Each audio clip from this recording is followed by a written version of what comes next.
Demorou um pouquinho, mas finalmente a gente chegou no final. No final do desenvolvimento da tela de detalhes de curso.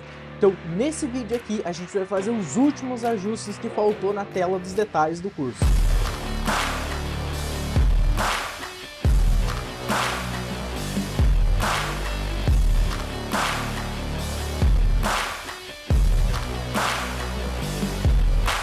Olá Dev, tudo certo contigo? Seja muito bem-vindo a mais uma aula desse curso de Next.js, Tailwind CSS e TypeScript. Dev, nessa aula aqui a gente vai fazer os últimos retoques na página de detalhes de curso antes da gente partir para a tela de player de curso. Então olha só, já vou minimizar meu rosto e te dar aquele recado de sempre, né?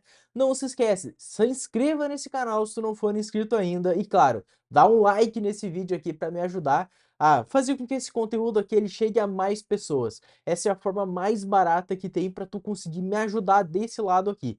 E claro, se fizer sentido para ti, torne-se membro desse canal e aí tu vai conseguir me ajudar financeiramente aqui a tocar esse projeto, a dedicar mais tempo nesse projeto aqui no YouTube, beleza? Bom, bora lá, vamos pro Notion então para a gente revisar o que a gente vai fazer nessa aula aqui.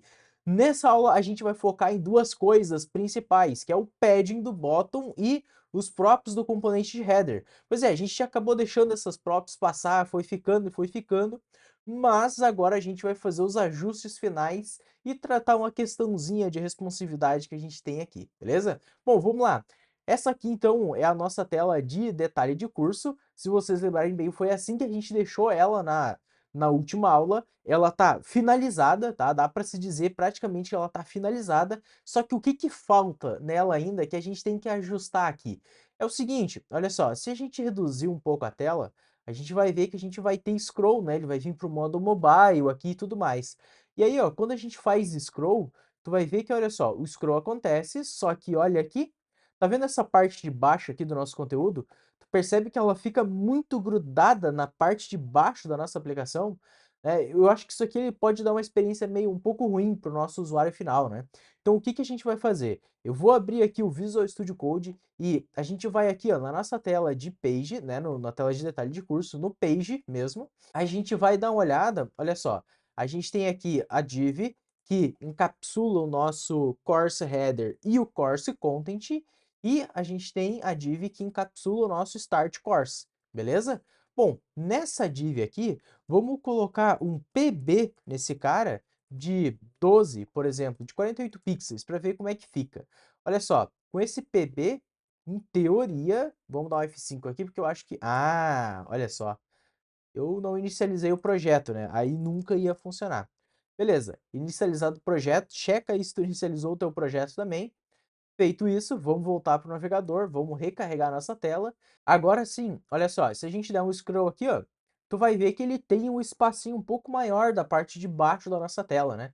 Isso aqui também vai acontecer no modo desktop. Então, olha só, se eu pegar aqui, por exemplo, ó, deixa eu conseguir pegar, né? Se eu pegar o navegador aqui, ó, e reduzir o tamanho dele, tu vai ver que, olha só, vai chegar num certo momento e olha só, a gente vai ter scroll aqui, ó. E a gente pode scrollar essa parte aqui porque aí vai ficar melhor do nosso usuário visualizar, tá? Então esses ajustezinhos, um ajustezinho fino, vamos dizer assim, que a gente tem que fazer para deixar isso aqui funcionando corretamente, né? Seguindo em frente, agora a gente vai para a parte das propriedades aqui do nosso course header. A gente criou esse componente, mas nós não parametrizamos ele, né? Então vamos lá, vamos colocar aqui aquela configuração de sempre e interface, nome do componente props, e quais as props que a gente vai precisar para o nosso componente, né? Já vamos desestruturar essas props aqui, ó. A gente vai precisar de um title, que é uma string. Olha só, é esse title que vai aparecer aqui, né? A gente pode dar um Ctrl X nesse cara. Olha só, já vamos passar o title aqui, porque aí já fica pronto, né? Ó, title aqui no page. Já vamos passar, já vai estar reclamando aqui do title, né? Já vamos passar o title aqui. Beleza. Agora, o que mais a gente precisa parametrizar nesse nosso course header? A gente precisa parametrizar também essa parte da descrição que a gente tem aqui, ó. Tu percebe que tem uma super descrição, né?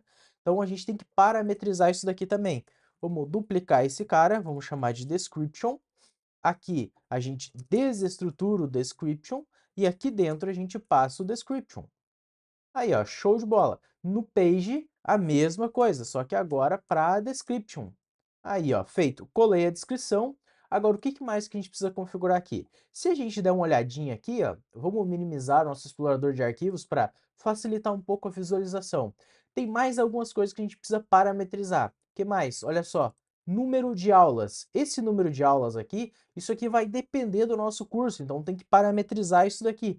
Esse cara, vamos chamar de number of classes. Acho que já vai ser legal esse parâmetro. Vamos lá, esse cara aqui, o number of classes vai ser um numérico. A gente pode receber esse cara aqui, ó, desestruturei, já vai estar aqui dentro no nosso page. Como vocês imaginam, já vamos colocar aqui, ó, 48 também. Porque aí depois a gente vai deixar isso daqui de forma dinâmica, né? E agora, por último, e não menos importante, a gente precisa configurar o nosso conteúdo que é copiado. Porque olha só, se a gente voltar no navegador, tu vai ver que tá tudo igual, né? Porque a gente passou os parâmetros e olha só, essa parte continua a mesma, mas ela já está parametrizada. Esse compartilhar aqui, tu percebe que, olha só, a URL que ele está utilizando aqui, ele está utilizando a URL final de produção. Só que vamos lá, quando a gente clicar em compartilhar, se eu tiver outra URL, que não for o codarse.com, não sei o quê, ou se eu tiver num curso específico, eu quero que a URL se adapte conforme a URL que eu tenho aqui em cima, né? É, só que como é que eu faço isso? Cara, não tinha como ser mais simples. Olha só, vamos aqui no console e tem uma propriedade aqui do próprio navegador que eles põem para nós que a gente consegue capturar qual é que é a URL da nossa página. Então, olha só, a gente pode passar window.location. E olha só, a gente tem diversas propriedades que fornecem para nós informações com relação ao location, à página que a gente está. Então, ó, a gente tem ancestors, origem, a gente tem assign, hash, host. Olha só o que é o host aqui. O host é a nossa URL base aqui, ó, o localhost 2.3000. Hostname, olha só, é só localhost. href.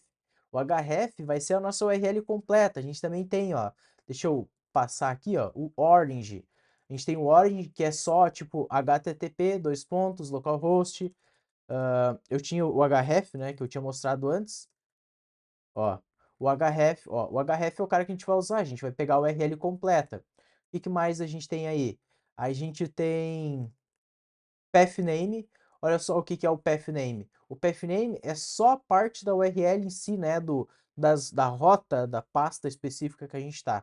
A gente tem a porta, nesse caso é a 3000, protocol HTTP, reload, isso aqui são funções daí, né, e aí já foge um pouco do contexto. Mas olha só, para nós o que importa é esse href aqui. Então olha só, vou copiar isso aqui tudo, windows location.href, a gente volta aqui no navegador, e olha só, nesse content aqui, em vez da gente passar um link, a gente pode passar essa propriedade aqui, ó, window.location.href. Se a gente voltar no navegador, vamos dar um F5 aqui, vai dar um errinho. Olha só, o que está acontecendo, ó? Window is not defined. Por quê? Porque esse componente aqui, ó, a gente tem que passar agora a dizer para ele que esse cara, ele é um use client. Ó, feito isso, ele já vai parar de dar erro. Por quê? Porque olha só, quando a gente passou aquele use client, ele entendeu que, opa, esse window.location, não sei o quê, isso aqui é uma propriedade que está disponível no front-end, então ele não vai acusar mais o erro. Se a gente clicar no compartilhar, olha só o link que a gente tem no compartilhar, localhost 3000, cursos, né? E a URL do curso. Se a gente mudar isso daqui, ele vai acabar sendo atualizado também, tá? Então isso aqui é muito importante, sempre que a gente atualizar a tela, trocar de página ou coisa do tipo, isso aqui precisa ser alterado, tá? Essa URL que o usuário vai copiar para ele compartilhar depois. Bom, vamos dar uma olhada no Notion aqui, as coisas que a gente fez. O padding bottom lá a gente já colocou, que era a questão da responsividade ali e do tamanho da tela em si. E as propriedades do componente de header também já foi. Então olha só, vamos fechar esse cara. Se a gente der uma olhada aqui, ó, na nossa page de detalhes de curso, vai ver que está tudo fixo, né? Todas essas coisas aqui. E olha só, por enquanto, isso vai ficar assim, tá? Do mesmo jeito que já está aqui a nossa page home. Olha só, tá tudo mocado, tá tudo fixo aqui, né?